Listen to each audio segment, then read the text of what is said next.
इस फील्ड का डॉन हूं मैं। आज से शराफत की दुनिया ख़त्म, जैसी दुनिया वैसे हम। अगर आपको लग रहा है कि किसी बॉलीवुड मूवी का डायलॉग है तो आप गलत हैं, क्योंकि ये एक कोचिंग इंस्टीट्यूट के डायरेक्टर के मुंह से निकले हुए अल्फाज हैं और इसके पीछे का रीज़न आप वीडियो के एंड तक ज़रूर समझ जाएंगे। 1983 में वीके बंसल नामी एक इंजीनियर अपनी जॉब क्विट करते हैं और वो अपने घर पर ही बच्चों को कोचिंग देना स्टार्ट करते हैं। स्टार्टिंग में वो मैथमेटिक्स पढ़ाया करते थे, इसी तरीके से वो बच्चों को टिप्स एंड ट्रिक दिया करते थे engineering and entrance exam clear करने के लिए। 1985 में उनकी ज़िंदगी पूरी तरीके से बदल जाती है जब उनके एक स्टूडेंट ने IIT JEE एग्ज़ाम क्लियर कर लिया था और ये बात आग की तरह फैल चुकी थी। अब दूसरे लोग भी उनके पास पढ़ना चाहते थे। अब इसे देखते हुए वीके बंसल ने कोटा में बंसल क्लासेस की शुरुआत की, जो कि काफ़ी तेज़ी से ग्रो हुआ और मुल्क के कोने कोने से स्टूडेंट्स वहाँ पर पढ़ने के लिए आने लगे और इसी तरीके से सालों तक कोटा का नंबर 1 इंस्टीट्यूट रहा। पर यहाँ पर एक ना ख़त्म होने वाली प्रॉब्लम शुरू होती है। जब बंसल क्लासेस का इन्फ्लुएंस बढ़ने लगा तो धीरे धीरे दूसरी कोचिंग क्लासेस भी वहाँ पर आने लगी। जो भी टीचर बंसल क्लासेस को ज्वाइन करता था कुछ सालों बाद या तो खुद की कोचिंग खोल लेता था या फिर कोई दूसरा इंस्टीट्यूट वाला उसे डबल पैसे ट्रिपल पैसे देकर खुद के इंस्टीट्यूट में हायर कर लेता था। रेजोनेंस, वाइब्रेंट, FIIT JEE जैसे टॉप कोचिंग इंस्टीट्यूट की शुरुआत कहीं ना कहीं बंसल क्लासेस के एक्स फैकल्टीज़ ने ही की है। हर साल करीबन 1.5 से 2 लाख स्टूडेंट कोटा के डिफरेंट इंस्टीट्यूट में इनरोल करते हैं और इसकी खास बात यह है कि इसके 50% यानी करीबन 1 लाख स्टूडेंट्स अकेले ही एलन करियर इंस्टीट्यूट में इनरोल करते हैं। इसका मतलब सालों से एलन ही कोटा का नंबर 1 इंस्टीट्यूट रहा है। पर अचानक एलन और कोटा के इंस्टीट्यूट के लिए एक प्रॉब्लम आने वाली थी और वो थी कोविड-19। कोरोना के आने की वजह से पूरे कंट्री में लॉकडाउन लगा दिया जाता है, जिसकी वजह से जितने भी कोचिंग थे सबको बंद कर दिया जाता है और एजुकेशन हो जाता है ऑनलाइन। यहाँ पर कुछ मिसिंग है शायद। इससे पहले यानी सितंबर 2016 में इंडिया में कुछ ऐसा हुआ जो कि उससे पहले कभी नहीं हुआ था। जियो 4G लॉन्च हुआ था, लोगों को 4G डाटा फ्री में मिलने लगा, जिसकी वजह से लोग काफ़ी ज़्यादा सोशल मीडिया यूज़ करने लगे। इसी तरीके से कुछ लोग यूट्यूब पर कॉमेडी वीडियोस बनाने लगे तो कुछ लोग फ्री में एजुकेशन देने लगे। अनअकैडमी, जो कि अभी एक यूनिकॉर्न एडटेक कंपनी है, 2015 में उसकी शुरुआत एक छोटे से यूट्यूब चैनल से हुई थी। इसी तरीके से PW यानी फिजिक्स वाला अलग पांडे सर का, उसी की भी शुरुआत 2016 में कहीं ना कहीं यूट्यूब से हुई थी, जब अलग सर सिर्फ वहाँ पर फिजिक्स पढ़ाया करते थे। धीरे धीरे अनअकैडमी और PW ने ऑनलाइन कोचिंग में काफ़ी ज़्यादा नाम कमाया और स्टूडेंट्स अब इनके काफ़ी ज़्यादा सपोर्टिव बन चुके थे। लॉकडाउन के बाद जब एजुकेशन ऑनलाइन हुआ तो इनको एक बेटर एडवांटेज मिला, क्योंकि ये पहले से ही एजुकेशन ऑनलाइन दे रहे थे। छोटे से यूट्यूब चैनल से शुरुआत होने वाली अनअकैडमी और PW ने अपने फैन फॉलोइंग के बेसिस पर काफ़ी बड़ी फंडिंग रेस की और वो $1 बिलियन एडटेक कंपनीज बन गई, वो एक यूनिकॉर्न कंपनीज बन गई। पर एक बार फिर जब एजुकेशन ऑफलाइन स्टार्ट हुई तो अभी जो स्टूडेंट्स थे वो वापस कोटा लौटने लगे थे, क्योंकि ऑनलाइन पढ़ना, एक एंट्रेंस एग्ज़ाम की तैयारी करना वो उतना ज़्यादा इफेक्टिव होता नहीं है। जो सामने हम पढ़ते हैं वो काफ़ी ज़्यादा इफेक्टिव होता है और वो काफ़ी ज़्यादा उस पर फील आता है, जो कि ऑनलाइन में नहीं आता। यही वजह है कि जब एजुकेशन वापस से ऑफलाइन हुआ तो स्टूडेंट जो थे वो वापस कोटा की तरफ लौटने लगे। और जैसा मैंने कहा कि कोटा में हर साल 1.5 से 2 लाख स्टूडेंट्स आते हैं, तो ये साल स्टूडेंट्स 3 लाख के आसपास। एक बच्चे की फ़ीस आमतौर पर 1.5 लाख पर ईयर होती है और इसका मतलब कि ये 4,500 करोड़ की मार्केट है।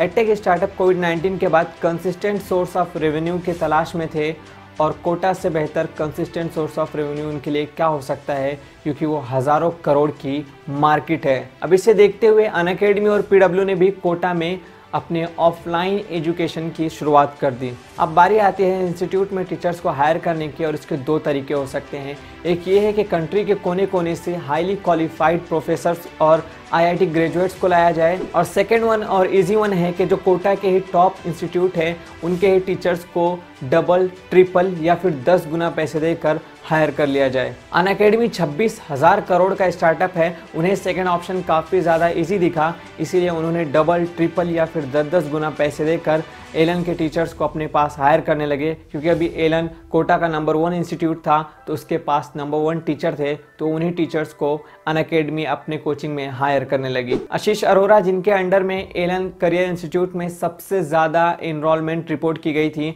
उन्होंने फरवरी में अनअकैडमी को ज्वाइन कर लिया। इसी तरीके से पुनीत अग्रवाल, फिजिक्स में माहिर एंड फिजिक्स के कॉम्प्लेक्स प्रॉब्लम को ब्रेक डाउन करके सिंप्लीफाई करने की एबिलिटी रखने वाले, उन्होंने भी अनअकैडमी को ज्वाइन कर ली। मोहित भार्गवा, कोटा के सबसे बेहतरीन टीचर्स में से एक, जो कि 14 ईयर्स से एलन का पार्ट थे, उन्होंने भी अनअकैडमी ज्वाइन कर ली।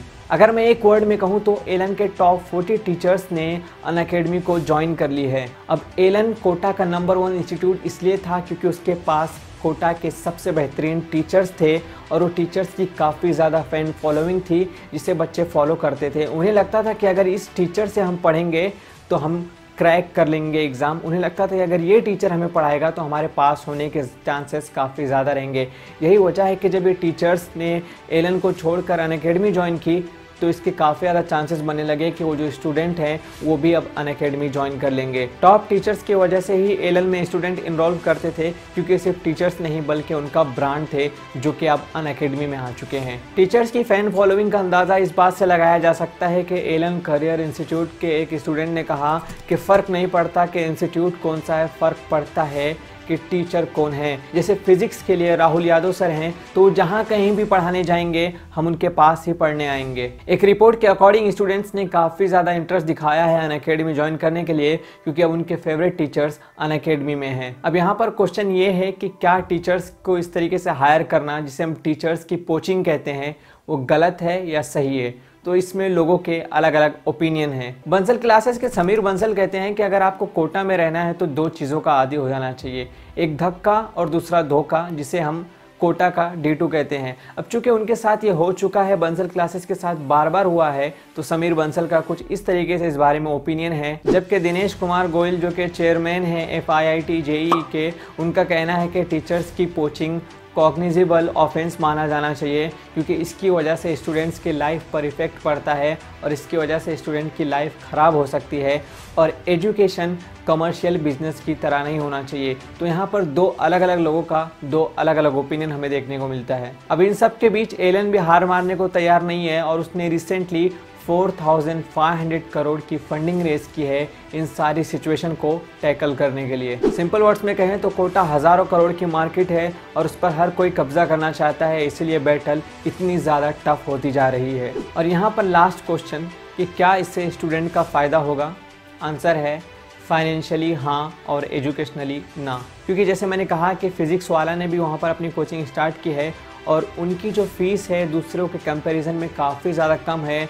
करीबन उन्होंने आधा या आधे से भी कम उनकी फ़ीस रखी है, तो जिसे देखते हुए दूसरी कोचिंग क्लासेस को भी अब फ़ीस कम करना ही पड़ेगा, ये उनकी मजबूरी होगी। तो यहाँ पर शायद दूसरे कोचिंग क्लासेस फ़ीस कम करें तो यहाँ पर फाइनेंशियली लोड कम आएगा बच्चों को, उनको कम पैसे पे करने पड़ेंगे। पर वहीं पर जब ज़्यादा ऑप्शंस अवेलेबल होंगे, अनअकैडमी, PW, एलन जैसे बेहतरीन ऑप्शन अवेलेबल होंगे, तो ज़्यादा स्टूडेंट्स और प्रिपेयर करने के लिए आएंगे, जिसकी वजह से कंपटीशन और ज़्यादा बढ़ेगा, पर IIT की सीटें नहीं बढ़ने वाली।